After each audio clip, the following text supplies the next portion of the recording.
من عاشق دریاستم، پر شور و پر سوداستم. تا نوبت دنیا مرا دنیاستم. من لایق نام خودم، فرزند ایام خودم. با حسن آغازی که بود، من حسن انجام خودم. درود و پیام پر از مهر و محبت ما را بپذیرید بینندگان عزیز و گرامی قدر برنامه آفتاباران. در این فصل دی با معنی‌های گرم و صمیمی به دل‌های شما سرور و شادی خواهم بخشید. مهمان امروزه برنامه ما دکتر علم‌های فیلولوژی پروفسور استاد عزیزمان زمیره المزرع. استاد عزیز خوش آمدید میگوییم به برنامه ما. استاد، در برنامه امروزه میخواستیم که یکی از شعرهای استاد لایق را شرح و تفسیر فرمایید. در برنامه گذشته ما درباره نظر شاعران معاصر تاجیک به اشعار استاد لایق فکر و اندیشه های شما را دانسته بودیم. این نوبت میخواهیم که یکی از شعرهای استاد لایق را شرح و تفسیر بفرمایید. اگر به اشعار استاد لایق نظر اندازیم، در آن معلوم می‌گردد که توجه استاد لایق به استادان و بزرگان ادبیات خیلی مشاهده می شود. حتی از کلیات استاد لایق باب علاهیده هست بخشیده به این موضوع. می خواستیم از این رو در برنامه امروزه یکی از شعرهای استاد لایق را با نام عینی شرح و تفسیر می فرمودید. سلامت باشید کلاهیات جان. لایق شیرالی از ارادمردان ادبیات تاجیک است که اولا توجه ظاهر می کند به ایجادات ادیبان کلاسیک تاجیک و فارس، یعنی به اساسگذار ادبیات کلاسیکی تاجیک و فارس ابو عبدالله رودکی، و وقتی که به ایجادات رودکی توجه ظاهر می کند با سبک نگارش او شعرهای خود را نیز می آفرد، و وقتی که به فردوسی توجه ظاهر می کند سلسله شعرهای زیاد خود را دایر به شاهنامه بیزوال فردوسی می بخشد. از شاهنامه فردوسی الهام می گیرد. وقتی که به خیام، به رباعی‌های خیام توجه ظاهر می کند، از جام خیام، از جام غزلیات خیام نوش می کند، قطره نوش می کند و با موضوع و محتوای امروز تاجیک آثار گرانبهای خود را یا اینکه رباعی های خود را، دو بیتی های خود را ایجاد می کند. و وقتی که توجه ظاهر می کند به ادبیات معاصر تاجیک، و اساسگذار ادبیات نوین تاجیک استاد صدرالدین عینی هست که استاد صدرالدین عینی را اولین مراتبه توانست که بابا جان غفورов برای ملت تاجیک همچون پدر ملت معرفی کرده باشد. چرا؟ زیرا سال 1972 وقتی که به دوشنبه شهر از مسکو بابا جان غفورov می آیند، بعد از نشر کتاب تاجیکان همه میگویند که انا پدر ملت به سرزمین تاجیکان آمد، و بابا جان غفورov، علامه بابا جان غفورov میگویند که نه، من پدر ملت نیستم، من فرزند ملت هستم. پدر ملت استاد صدرالدین عینی است که با آثار گرانبهای خودش، با نمونه ادبیات تاجیک خودش توانست که ملت تاجیک را به عرصه جهانی و در آن زمانی که اون به ورطه هلاکت روبرو شده بود و آن را معرفی کرده باشد. و همین طور هم شد که محض نمونه ادبیات تاجیک استاد صدرالدین عینی توانست که ملت تاجیک را از آن وزنینی ها، از فاجعه های که تاریخ برای او نگرانیده بود، آن را از بین بردارد. و همین طور هم شد وقتی که نمونه ادبیات تاجیک سال 1926 با سرسخن استاد ابوالقاسم لاهوتی در شهر مسکو از چاپ برآمد با خط فارسی، اولا تمام مردم اتحاد شوروی توانستند که با ادبیات و فرهنگ و ایجادیات ادیبان کلاسیک تاجیک و فارس با خبر شده باشند و محض همین کتاب بود که شناسنامه ملت تاجیک در همان دور و زمان گشت. ولیکن این کتاب استاد صدرالدین عینی فاجعه های زیاده را در تاریخ دیده است و همین طور هم شد که او را از بین برداشتند کتاب را و باری دوم کتاب از نشر برآمد با اقدام ادبیات شناسان، با اقدام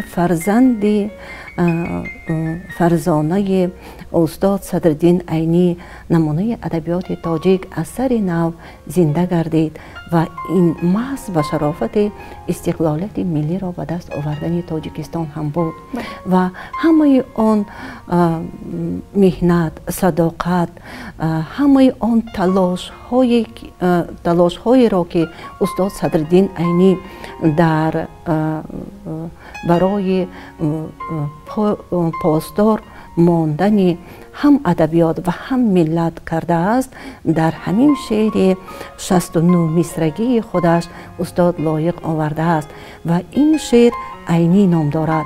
وقتی که ایجادیات عینی را صحبه گردان می کنید گلحیا جان، شما خوب می دانید که همه آن واقعه های تاریخی که از سر ملت تاجیک گذشته است در یادداشت های استاد صدرالدین عینی آمده است و همه آن وقایع تاریخ که در آخر عصر 19 و اول سده 20 به میان آمده است، خود استاد صدرالدین عینی یک دوره معین آن کس شاهد زنده همین حوادث تاریخی بودند و محض آن واقعه های تاریخی در شعر صدرالدین عینی، در شعر عینی استاد لایق شیرعلی انعکاس خود را یافته است که میگوید: ز لوح گورها از مرمر سردی مزارستان، ز خاک مردگان زنده تر از زنده در گوران، ز نقش هر کتیبه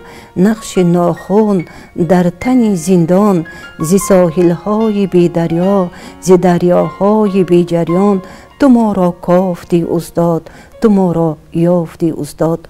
انا همین مصرع‌ها، همین مصرع‌های پر از تاریخ، پر از فرهنگ، پر از کلماتی که هر یک حرف آن بازگو کننده تاریخ ملت تاجیک است، در یک چند بند شعر عینی آمده است و این شعر گلحیا جان خیلی و خیلی بزرگ حجم هم هست و بنابر همین وقتی برنامه امکانیت نمی دهد که من همه آن را در علاهیدگی برای شما تحلیل کرده باشم. اگر در عموم این شعر را تحلیل کنیم، باز میگویم که خدمت بزرگی استاد صدرالدین عینی در یک شعر لایق شیرعلی آورده است و این بزرگی لایق شیرعلی را نشان میدهد که وقایع تاریخ را در یک شعرش جای داده توانسته است.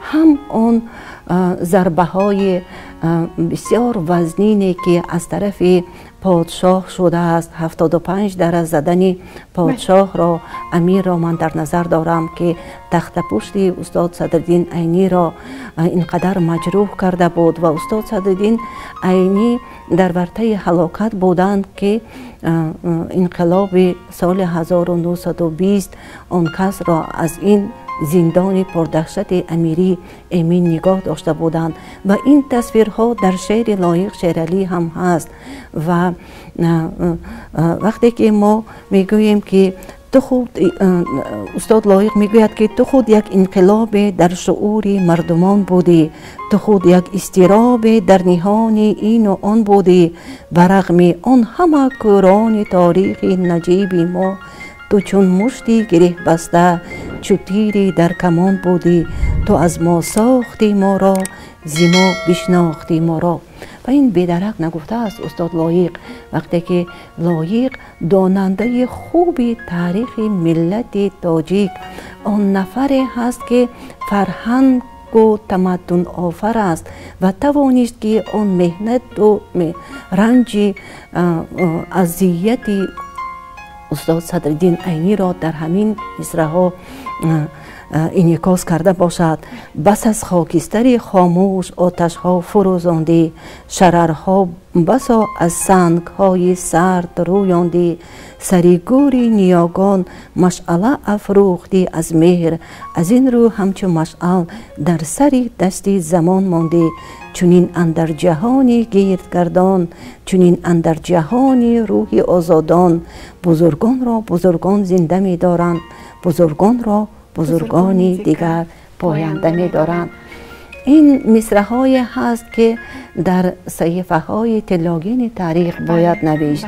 این مصرع‌های هست که لایق توانسته است که آن بزرگان را که از استاد ابو عبدالله رودکی آغاز کرده تا به شاعران آخر عصر 19 و اول سده 20 مخصوصا سالهای 20 سده 20 پیرو سلیمانی استاد صدرالدین عینی توانسته است که همه آنها را جریان زندگی آنها را، ایجادیات آنها را، فعالیت ادبی آنها را با تحلیل، با نمونه های اشعار آنها در کتاب نمونه ادبیات تاجیک خود آورده باشد و لایق همین کتاب پر ارزش ملت تاجیک، شناسنامه ملت تاجیک را در نظر دارد که با واسطه این ما ابو عبدالله رودکی را شناختیم.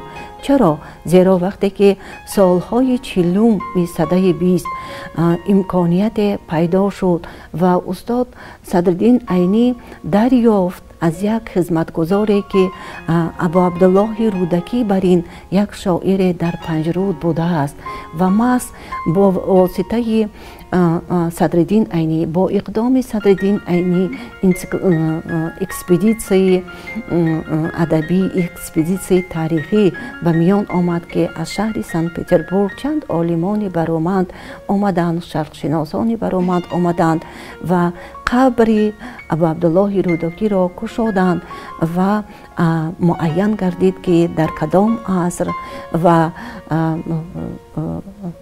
انیقتر در کدام سالها استاد ابو عبدالله رودکی عرض هستی کرده است و ما از ایجادیات ابو عبدالله رودکی را استاد صدرالدین عینی بود که آن را توانست به همگان و عالمیان معرفی کرده باشد. انا این بزرگان را بزرگی استاد صدرالدین عینی زنده کرد و پاس داشته است و وقتی که استاد لایق شیرعلی آن بزرگان ملت را، روح آن بزرگان ملت را پاس می دارد، خود نیز تا 1000 ساله ها زنده در بین مردم، در بین ملت تاجیک و نه تنها در بین ملت تاجیک بلکه در تمام عالم بزرگی لایق پاس داشته می شود. بله، واقعا استاد لایق نوبسته از آن که خود خاکسار هستند و در موردی لیکن خدمت بزرگان در نزد جامعه امروزه و ادبیات معاصر تاجیک، هر یک خدمت بزرگان استادان خویش را تاکید کرده اند. بله در ایجادیاتشون خاطررسان کرده اند. نه فقط عینی خیلی که گفتید از ادبیات کلاسیکی و ادبیات معاصر، هر یکی آنها را یادرس کرده. این برای تربیت نمودن نسل نو است، برای احترام بزرگان و خدمت آنها خیلی مساعدت خواهد کرد. خیلی صحبت پرمحتوا بود استاد عزیز. برای شرح و تفسیر مینتداری اهل تهیه‌گران برنامه را میرسانیم. خوش آمدید به استودیوی شرکت تلویزیون و رادیوی سیمای مستقل یکم. سلامت باشید. برای رکورد میخواهم. تشکر. زمین سختی کوهستان دل سردم عطا کرده است. درشتم هر کی میخواند خطا اندر خطا کرده است. به مثل کوه یک رویم بسانی چشم حق گویم، چونین بودم چونین باشم که انسانم خدا کرده است. بینندگان گرامی، در همینجا فرصت برنامه آفتاب باران به آخر رسید. تا هفته آینده خیر و خوش میکنیم. خدا حافظ.